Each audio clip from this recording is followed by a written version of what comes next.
Hello, ഞാനപ്പോൾ ഇവിടെ നമ്മുടെ കർണാടകത്തിൽ ഒരു പാർക്കിൽ വന്നിരിക്കുക. ഇന്നിവിടെ ഇലക്ഷൻ നടക്കാം കേട്ടോ. അപ്പോൾ അതുകൊണ്ട് ഇലക്ഷൻ ആയതുകൊണ്ട് പാർക്കിൽ എന്താണെന്നല്ല, ചുമ്മാ ഇവിടെ വന്നപ്പോൾ ഈ പാർക്കിൽ വന്നിരിക്കാൻ തോന്നി. ഇവിടെ ഒരു നല്ല രസമുണ്ട്. ഏത് പാർക്കാണെന്ന് അറിയില്ല, കാരണം ഞാൻ ബോർഡൊന്നും നോക്കിയൊന്നുമില്ല. ഇവിടെ ഒത്തിരി പാർക്കുണ്ട്. ഇതിനകത്ത് ഇവിടെ ഒരു പാർക്ക്, ഇതിൻ്റെ തൊട്ടപ്പോൾ വേറൊരു പാർക്ക്, അങ്ങനെ കുറേ പാർക്കുകളുണ്ട്. അതുകൊണ്ട് ഇതിനകത്ത് ഇതിൻ്റെ പേരോ അതൊന്നും നോക്കിയിട്ട് കാര്യമില്ല, ഞാൻ ഓർത്തിരിക്കില്ല. അതുകൊണ്ടാണ്. എന്തായാലും നല്ലൊരു അതുകൊണ്ട് നല്ല രസമായിട്ട് ഇങ്ങനെ കാറ്റൊക്കെ ഉണ്ട്. രാവിലത്തെ ഒരു മറ്റേ കിളികളുടെ സൗണ്ടൊക്കെ കേട്ടിങ്ങനെ ചില്ല് ചെയ്തുകൊണ്ടിരിക്കുകയാണ്. ചില്ലൊന്നും ചെയ്യുന്നില്ല, ചുമ്മാ ഇരിക്കുന്നു. അപ്പോൾ എന്താണ്, ഇവിടെ ഈ കർണാടകത്തിൽ ഇന്ന് ഇലക്ഷൻ നടന്നുകൊണ്ടിരിക്കുക. അതുകൊണ്ട് ആൾക്കാരൊക്കെ വോട്ട് ചെയ്യാൻ വേണ്ടിയിട്ടാണോന്നറിയില്ല, കടകൾ കുറച്ചൊക്കെ അവധിയായി. ഈ MRP, അതായത് മറ്റേ ബിവറേജസ് ഒക്കെ ഇല്ലേ നമ്മുടെ അവിടുത്തെ പോലത്തെ, അത് പിന്നെ കുറേ സ്ഥാപനങ്ങളൊക്കെ ഇന്ന് അടച്ചിട്ടേക്കുന്നു പോയത്. മിക്കവാറും നമ്മുടെ നാട്ടിൽ അങ്ങനെ തന്നെയാണല്ലോ, ഇലക്ഷനൊക്കെ ആകുമ്പോഴത്തേക്ക് ഇങ്ങനെയുള്ള സ്ഥാപനങ്ങളൊക്കെ അടച്ചിടുമല്ലോ, അത് തന്നെ. അതുകൊണ്ട് ഇന്നിവിടെ ഇച്ചിരി റഷ് കുറവായിരിക്കും തോന്നുന്നു. ഇന്നലെ നൈറ്റ് തന്നെ ഒത്തിരി ഇതുണ്ടായിട്ടോ ഇവിടെ. പക്ഷേ ഇതെന്ന് പറഞ്ഞാൽ എന്തായാലും ഈ പോലീസുകാർ ഭയങ്കര സർവൈലൻസ് ആയിരുന്നു. ഇലക്ഷനൊക്കെ ആകുമ്പോൾ അങ്ങനെയാണല്ലോ, ഭയങ്കര സർവൈലൻസ്. ആൾക്കാരെയൊക്കെ എല്ലാവരും ചെക്ക് ചെയ്യുന്നു, ബാഗ് ഉണ്ടെങ്കിൽ അത് നോക്കുന്നു. ഭയങ്കരമായ സീനുകളൊക്കെ ആയിരുന്നു ഇന്നലെ. ഞാനോർത്തു ഇത് ഇത്തിരി വിഷയമാണല്ലോ, കേരളത്തിലേക്കാളും ഒരു സെക്യൂരിറ്റിയൊക്കെ ഇവിടെ ഉണ്ടോ എന്നൊരു ഡൗട്ട് തോന്നി. പിന്നെ നമ്മുടെ നാട്ടിലും ഇലക്ഷനാണ് കേട്ടോ, ഉടനെ ഉണ്ട്. അപ്പോൾ എൻ്റെ അടുത്ത് ഈ നമ്മുടെ ഈ പാർട്ടിക്കാർ ആൾക്കാരുണ്ടാവില്ലോ, വിളിച്ചിട്ടുണ്ടായിരുന്നു, വരുമോ ഇലക്ഷൻ എന്ന് ചോദിച്ചാൽ. ഞാൻ പറഞ്ഞു വരില്ല, ഇവിടെ തിരക്കാണ്.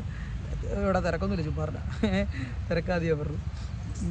അതുമല്ല, അവിടെ വരണമെങ്കിൽ എന്താണ്, വന്നിട്ട് തന്നെ വോട്ട് ചെയ്തിട്ട് പോകാനല്ലേ ഉള്ളൂ, വോട്ട് ചെയ്തിട്ട് കാര്യമൊന്നുമില്ലല്ലോ. അതുകൊണ്ട് ഞാൻ പിന്നെ ഇങ്ങനെ പറഞ്ഞു, ഇപ്പോൾ വണ്ടിക്കില്ലേന് വരാൻ പറ്റുള്ളൂ, അങ്ങനെയാണെങ്കിൽ ഒരു കുറച്ച് പൈസ തരുവാണെങ്കിൽ വന്നേക്കാൻ ഞാൻ പറഞ്ഞു. പിന്നെ വിളിച്ചിട്ടില്ല. പിന്നെ അല്ലാണ്ട് നമ്മൾ ഇത് ചെന്ന് വോട്ട് ചെയ്തിട്ട് കാര്യം, ഒരാളുടെ ഇതാണ് വോട്ട് ചെയ്യാന്നുള്ളത്. പക്ഷേ ഇപ്പോഴത്തെ കാലത്തൊന്നും വോട്ട് ചെയ്തിട്ട് വലിയ കാര്യമൊന്നുമില്ല. എന്തുണ്ടാക്കുന്നു അതൊക്കെ നമുക്ക് പിന്നെ പൊളിറ്റിക്സ് ഇല്ലാത്തതുകൊണ്ട് അതൊന്നും പറയേണ്ട കാര്യമില്ല. അതൊക്കെ നമ്മുടെ വിഷയമല്ല. അതുകൊണ്ട് ഞാൻ അതിനെപ്പറ്റി ഒന്നും പറയുന്നില്ല.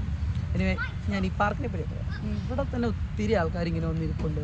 ഇതുകൊണ്ട് ഇവിടെയാണെങ്കിലും പിള്ളേരൊക്കെ ഇങ്ങനെ അതുപോലത്തുള്ള സാധനങ്ങളൊക്കെ എക്സ്പ്ലോർ ചെയ്തുകൊണ്ടിരിക്കുന്നു. കളികളായാലും വേറൊരു ചെക്കൻ കാണിക്കുന്നു,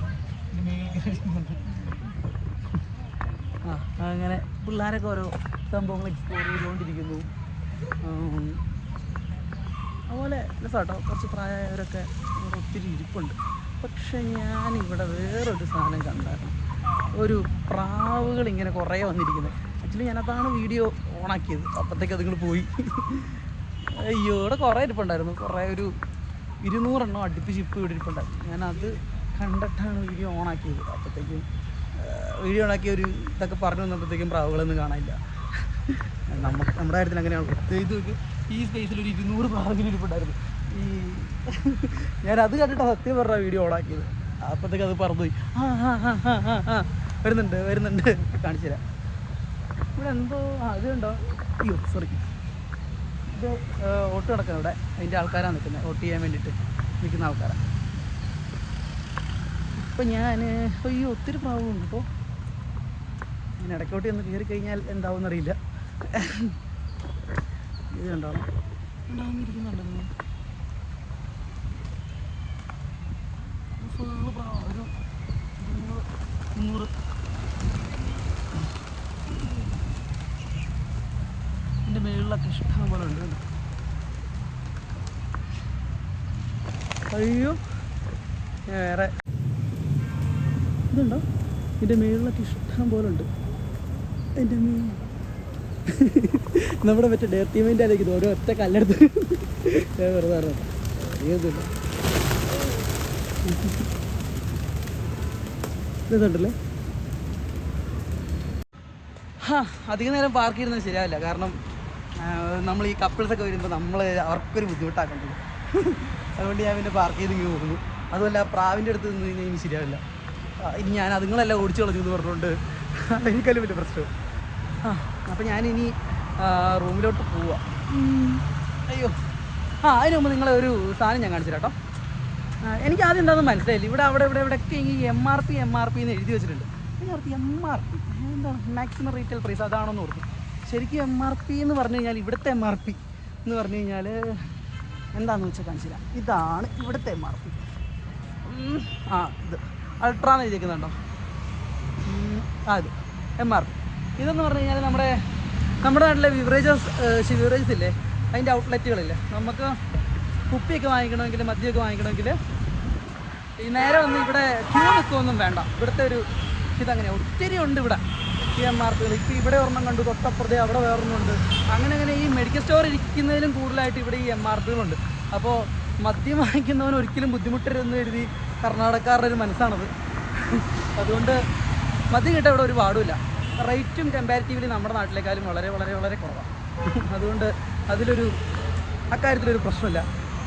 വെള്ളം അടിക്കാനാണെങ്കിൽ ഇവിടെ വന്നു കഴിഞ്ഞാൽ സെറ്റാണ്. ഞാൻ മദ്യപാനത്തെ പ്രോത്സാഹിപ്പിക്കുകയല്ല, എങ്കിലും 2 അടിക്കുന്നവർക്കൊക്കെ ഇവിടെ വന്നു കഴിഞ്ഞാൽ അഫോർഡബിൾ റേറ്റിന് വേണേൽ അടിക്കാം. ഓക്കെ. അതുകൊണ്ട് ഈ വിഷയത്തിൽ നിന്ന് തെന്നി മാറുന്നു. അതുകൊണ്ട് നമ്മൾ പറയാം MRP എന്നാണ് ഇതിന് പറയുക. ഇങ്ങനെ നമ്മൾ സെലക്ട് ചെയ്ത് മദ്യം പോയി എടുക്കില്ലേ, അങ്ങനെ. അതായത് കുറേ കുപ്പികൾ ഇങ്ങനെ ഡിസ്പ്ലേ ചെയ്ത് വെച്ചിട്ടുണ്ടാവും. നമുക്ക് ഷോപ്പിംഗ് മാർക്കറ്റിലൊക്കെ ഹൈപ്പർ മാർക്കറ്റിലൊക്കെ പോകില്ലേ, അതുപോലെ കുപ്പി ഇങ്ങനെ എടുത്തിട്ട് അവിടെ പോയി കൗണ്ടറിൽ ബില്ല് ചെയ്തിട്ട് സാധനമായിട്ട് പോരാം. കുറച്ചുകൂടെ ഈസി വേയിൽ പരിപാടി നടക്കും. ഈ നമ്മുടെ കേരളത്തിൽ നടക്കാത്തതിൻ്റെ കാര്യമുണ്ട്. ചിലയിടത്തൊക്കെ ഇങ്ങനത്തെ ഔട്ട്ലെറ്റുകൾ നമ്മുടെ നാട്ടിലുണ്ട്. പക്ഷേ നമ്മുടെ നാട്ടിലെ കുടിയന്മാർ എന്താണ് അങ്ങനെ വെച്ച് കഴിഞ്ഞാൽ പകുതി സാധനം തീരുമെന്ന് ഓർത്തിട്ടായിരിക്കും എപ്പോഴും അടിയായിരിക്കും. അങ്ങനെയാണോ എന്തോ, നമ്മുടെ നാട്ടിൽ അത് വന്നിട്ടില്ല. 1-2 ഒക്കെ ഉണ്ട്, പക്ഷെ അത്ര സക്സസ് ആയിട്ടില്ല. പക്ഷേ ഇവിടെ അത് ഭയങ്കര സക്സസ്സാണ് ഈ MRPകൾ. ഈ ബാറിലേക്കാളും കൂടുതൽ ആൾക്കാർ ഉണ്ട് ഇവിടെ. ഞാൻ കണ്ടേക്കണമായിരിക്കും കേട്ടോ. ചിലപ്പം ഞാൻ കണ്ടേക്കുന്ന ഈ MRP എന്നാണ് സാധനങ്ങൾ മദ്യമൊക്കെ മേടിച്ച് ആൾക്കാർ യൂസ് ചെയ്യുന്നത് കണ്ടിട്ടുള്ളത്. ബാറിൽ പോക്ക് നമുക്കറിയില്ല കേട്ടോ. ചിലപ്പോൾ ഇനി ഉണ്ടാവും, ബാറിൽ പോകണവരും കാണും. പക്ഷേ എൻ്റെ ഒരു സർക്കിളിലുള്ള ആൾക്കാർ എല്ലാം MRP കുപ്പി മേടിച്ച് വീട്ടിൽ വന്ന് അടിക്കുന്ന ആ ഒരു സർക്കിളുള്ള ആൾക്കാരാണ്. അതുകൊണ്ടായിരിക്കും ഞാൻ കാണാത്തത് കേട്ടോ. എന്തായാലും MRP കുറച്ച് ഈസിയാണ് സാധനങ്ങളൊക്കെ മേടിച്ച് കൊണ്ടുപോകാനൊക്കെ. അതുകൊണ്ട് ഇന്ന് പക്ഷേ MRP ഒക്കെ അവധിയാണ്, ഈ ഇലക്ഷൻ്റെ ഒരു ഇതായതുകൊണ്ട്. എന്തായാലും കൊള്ളാം. അപ്പോൾ ഇനി അടുത്ത ദിവസം കാണാം. എനിക്ക് കുറച്ച് റെസ്റ്റ് അനിവാര്യമാണ്. എൻ്റെ കൈക്കൊക്കെ ഒരു വേദന എന്തോ പോലെ. കൈയുടെ കാര്യം പറഞ്ഞപ്പോഴാണ് ഞാൻ കുറച്ച് ദിവസമായിട്ട് വെയിറ്റ് ഇങ്ങനെ കുറയ്ക്കണതിനെ പറ്റി ഇങ്ങനെ ആലോചിച്ചുകൊണ്ടിരിക്കുമായിരുന്നു കേട്ടോ. അവിടെ നാട്ടിൽ നിന്ന് വരുന്നതിന് ഇടയ്ക്ക്. പക്ഷേ ഇപ്പോൾ ആലോചിക്കാൻ പോലും സമയം കിട്ടുന്നില്ല. അതിന് മുമ്പ് വെയിറ്റ് കുറഞ്ഞു പോയി, 6 കിലോ പെട്ടെന്ന് കുറഞ്ഞു. അപ്പോൾ എനിക്കത് പറയാനുള്ളത്, നിങ്ങളായാലും ഉണ്ടല്ലോ, വെയിറ്റ് ലോസ് ചെയ്യാൻ ഒരുപാട് കാര്യങ്ങൾ ചെയ്യണ്ട. നമ്മൾ ഒന്ന് നടക്കാൻ പോവുക, നമ്മളെക്കൊണ്ട് ഓടുമൊന്നും ചെയ്യേണ്ട കാര്യമൊന്നുമില്ല. അത്യാവശ്യം നല്ല രീതിക്ക് നടക്കുക, വല്ല പാട്ടൊക്കെ കേട്ട് അങ്ങനെ നടക്കുക. പിന്നെ ഫുഡ് കുറച്ചൊന്ന് കൺട്രോൾ ചെയ്യുക. നമുക്കിഷ്ടമുള്ള സാധനങ്ങളൊക്കെ കഴിക്കണം. അതില്ലാണ്ടുള്ള ഡയറ്റും വെയിറ്റ് ലോസൊന്നും വേണ്ട. നമുക്ക് കഴിക്കേണ്ടതൊക്കെ നമ്മൾ കഴിക്കണം. പിന്നെ കുറച്ച് നേരം നടക്കുക. ഞാനിപ്പോൾ ദിവസം ഒരു 10 കിലോമീറ്റർ അടുപ്പിച്ച് നടക്കുന്നുണ്ട്. അതുകൊണ്ടാണെന്ന് തോന്നുന്നു ഞാൻ പെട്ടെന്ന് തടി കുറഞ്ഞതും. പിന്നെ ഫുഡിൻ്റെ കാര്യത്തിൽ ഡയറ്റ് നോക്കിയതല്ല, ഫുഡ് അവൈലബിലിറ്റി ഇച്ചിരി കുറവാണ് ഇവിടെ. അതുകൊണ്ടാണ് തടിയും കുറഞ്ഞത്. അതുകൊണ്ട് ഞാൻ ഹാപ്പിയാണ്. ഇനിയും കുറയ്ക്കണം. ഇനി എനിക്ക് കുറയ്ക്കണമെന്നില്ല. അത്യാവശ്യത്തിൽ കൂടുതൽ കുറഞ്ഞിട്ടുണ്ട്. പക്ഷേ ഇനി തന്നെ കുറഞ്ഞു പോകുന്ന എനിക്ക് ഇനിയും കുറഞ്ഞു പോകുന്നതാണ് തോന്നണം. കാരണം അങ്ങനത്തെ കാര്യങ്ങളൊക്കെയാണല്ലോ അവിടെ നടക്കുന്നത്. അതുകൊണ്ട് എന്തായാലും പിന്നെ കാണാം. ഞാൻ റൂമിലെത്തി ഇനി കുറച്ച് നേരം കിടന്ന് ഉറങ്ങണം. ഉറങ്ങിയിട്ട് വൈകുന്നേരം കാണാം. ഓക്കെ, ശരി എന്നാൽ പിന്നെ ബൈ.